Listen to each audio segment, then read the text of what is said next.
What's up guys, DuArktik with another Marvel Strike Force video, and in this video we're going to talk about the Secret Defenders and the value of this team. There are some huge questions that we have in terms of the value of this team.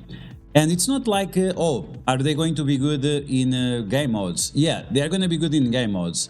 The characters by themselves, they are quite great, and pair them up with other characters or on specific teams, they can be quite amazing. And this is going to be across the game. This is an amazing team that you can gear up right now for Cosmic Crucible, Alliance Wars, and also Arena. But is it really a meta-defined arena team like we had with Darkhold in the past? I'm not exactly sure.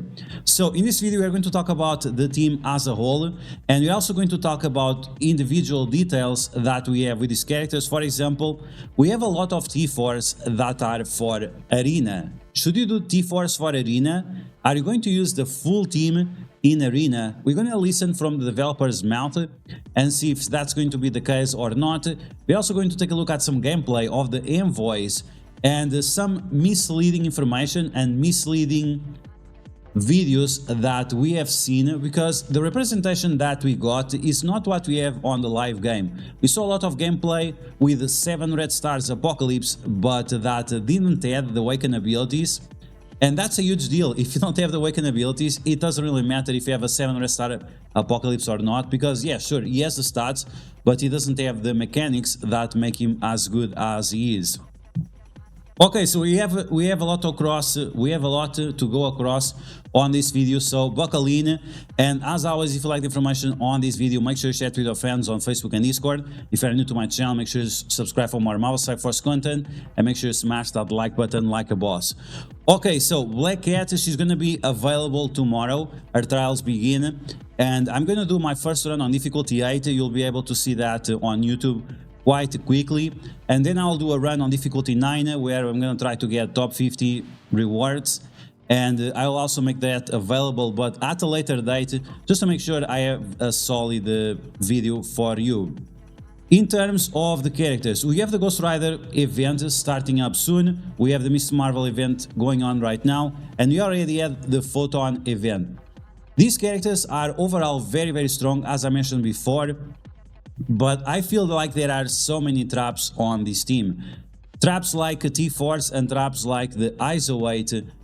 And that's a big deal, because once again, this team requires a lot of T4s if you are really pushing on these game modes. But then, what if the information we have is wrong? What if this arena meta is only for new players? If you are a new player, this is absolutely going to be your arena meta. If you are a veteran player, if you have Big Boy Apocalypse, if we have other characters that we'll see in the future, you might not be able to use this team, as they're gonna get countered day one, like we have countered in the past, right? Whenever Darkhold and other teams were released, day one we were able to counter them, and it seems like it's going to be the case for this team as well. Okay, so all these questions showed up when I was starting to make the infographic. A lot of people have been asking for my infographic on this team, but because we have so many questions on this topic, it's really going to be a problem to tell you exactly, oh, you should do this, or you should do that, when once again we have a lot of misleading information coming from the mouth of the developers and also the envoys that represent them.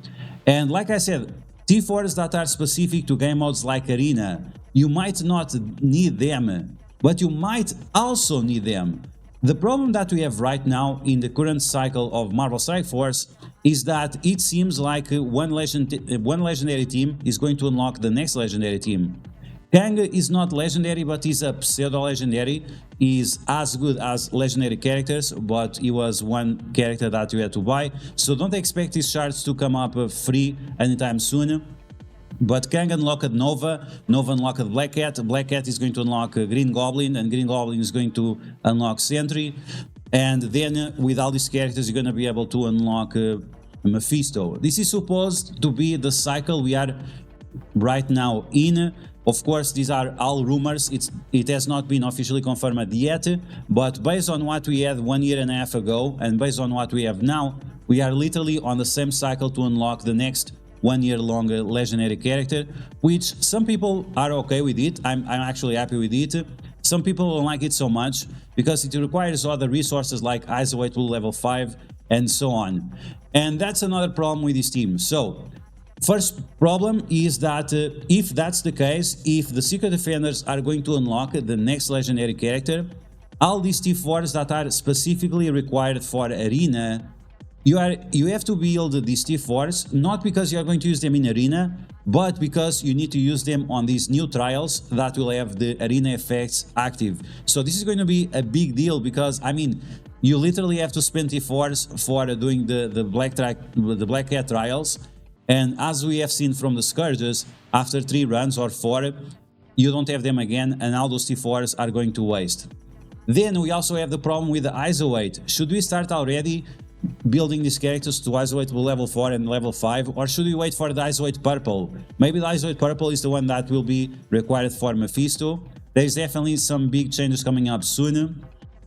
And then we have different Isolate options. Should I use the Skirmisher? Should I use the Striker? Because based on the speed of the characters, based on the team, and if you're using the full team or not, you might have to change and adapt your Isolate. For example, Black Cat, she's great as a Striker, but you might need her as a Skirmisher. First off, because she has trash focus. Second, because if you're not going to use Robbie Ray's Ghost Rider, she has even trashier focus.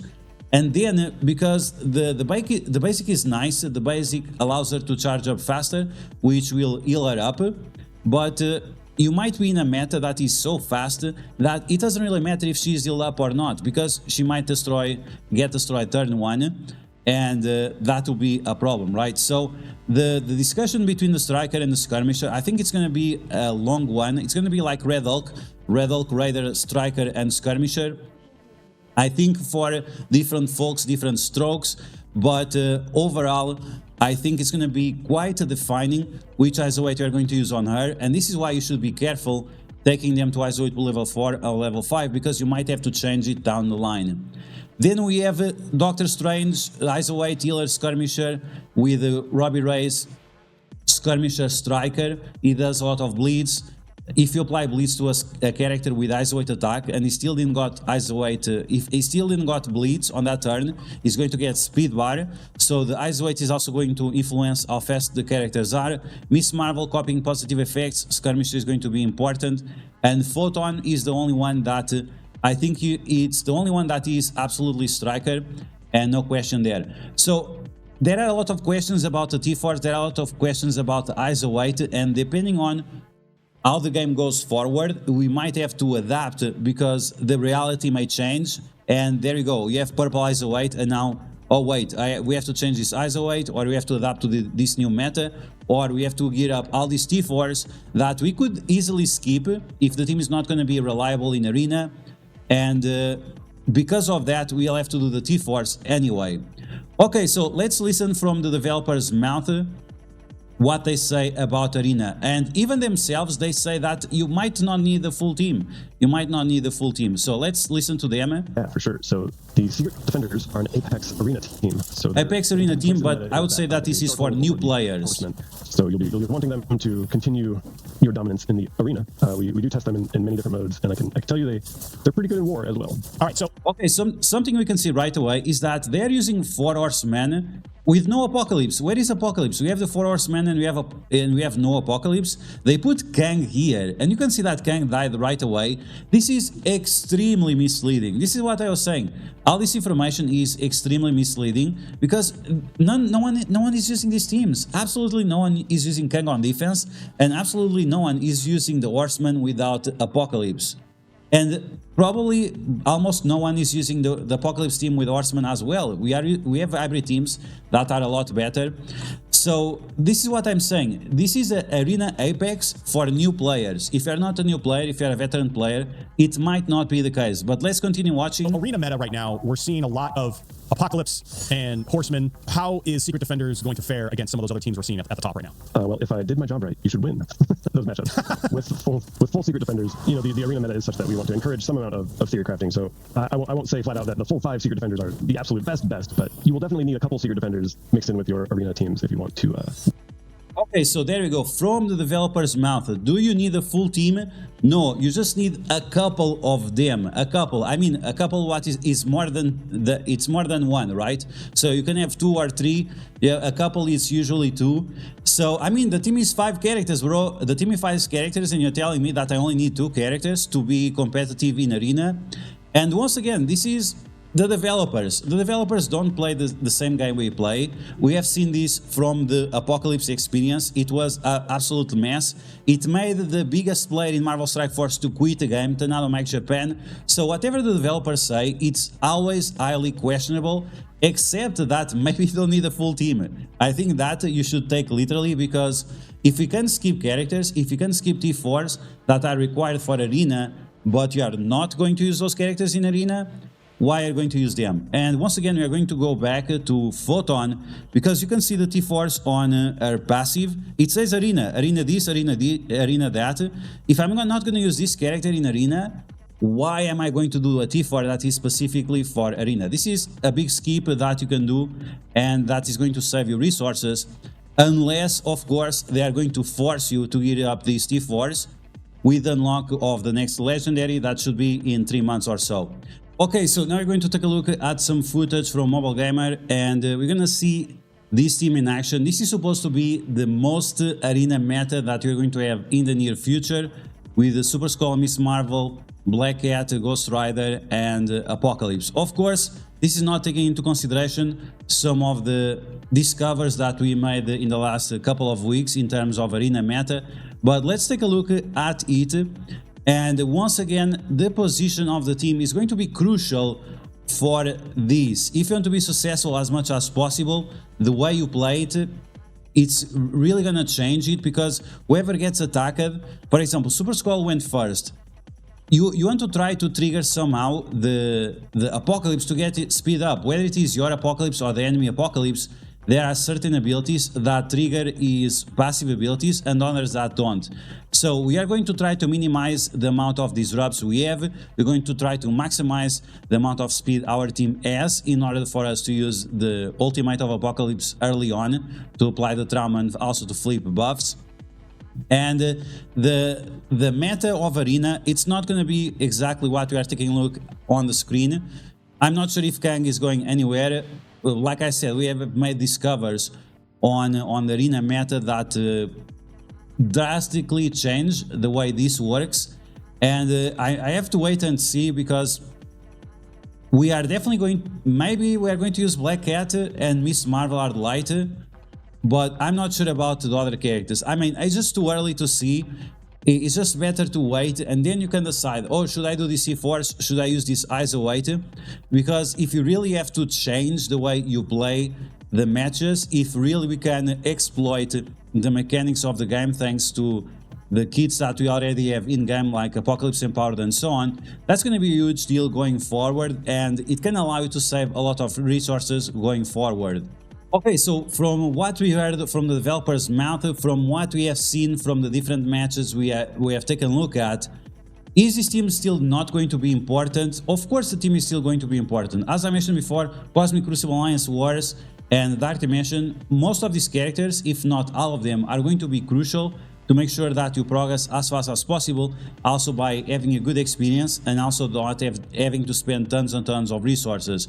The ISO weight and the T4s, once again, it's really going to depend on what's the requirements for Mephisto, if it's going to have a Mephisto or not. Maybe they are not even going to release Mephisto. But the T4s, do we need these arena T4s for the next trials? Probably yes. There are a lot of questions that we have in regards to ISO weight and these T4s. But overall, like, the team is going to be great. Blitz, you can split this team in 4. You can actually split the team in 4 and make the Blitz teams that we have right now more powerful. Arena, maybe yes for some characters, maybe no for other characters. In raids, well, only on the Gamma raids. On the Gamma raids, this team is must-have, absolutely must-have, because yes, you can use Secret Defenders as defenders on the middle lanes, and that's going to be very important. And because this is a must-have team, that will allow other people to invest on their Wakanda or Infestation in order to clear the lanes on the sides, where you have to use Infestation or Pimtech or Wakanda to clear those nodes. Beyond that, we have Dark Dimension, already said yes. Alliance Wars, absolutely. Avengers Tower, whenever that shows up. And Cosmic Crucible, right now it seems like this team is going to be very, very powerful on Cosmic Crucible Room 4 on Season 4, because whenever you have offense up, you can do assists, and it seems like this team is going to be amazingly strong on that, because whenever they assist, they get charged up. If they charge up, they get more damage, more buffs, more healing, more sustain, more speed bar reduction on the enemy side, more speed bar for them. They get so many things with the assists and with the counter attacks that I'm expecting this team to be a master of the Room 4 coming up soon as we have the full team. So overall, once again, be careful with what developers say. They play a different game from us. They put videos together that look in a way that is somewhat misleading. They also put these cookie cutter scenarios that are, yeah, absolutely sure, much more convenient for them to promote. But when we are facing a big Super Scroll or a big boy apocalypse, and we have the setup a little bit different, it might not be the case, and then the team completely falls apart. I didn't show you, but Mobile Gamer made a team which was the full Secret Defenders versus Apocalypse with Super Scroll, and they got completely destroyed. And right now we have like 100 people with Super Scroll, but the amount of people getting there is getting much faster, and it might be a reality that Super Scroll will be a character like everyone has, the same way we have Apocalypse and Dormammu now. So keep that in mind when you are building up your Secret Defenders. Once again, you can find these infographics on my Discord, link will be in the description. Hopefully it will be the final version. And as always, be careful with your investments, be a little bit patient, maybe wait a month or so to see what's going to be the arena meta at the end of the day. And then if you really do have to put more T4s or not on this team right now, or save them and put them on a later situation where you have to get up for a next legendary character or something like that, because right now, like I said, the Photon T4s, there are a few Miss Marvel T4s, and even on Robbie Reyes Ghost Rider, there are a few T4s that you could definitely skip if you are not going to use the full team in Arena. But you guys let me know in the comments below what you think about this. Is it fine for the developers to release this kind of footage where they don't have realistic teams being showcased? Do you guys think that this team is only good for new players, or you think it's going to be for everyone, and forget about Super Scroll and so on? You guys let me know in the comments below. And as always, if you found the video helpful, make sure you share it with your friends on Facebook and Discord. If you're new to my channel, make sure you subscribe for more Marvel Strike Force content, and I will catch you guys later.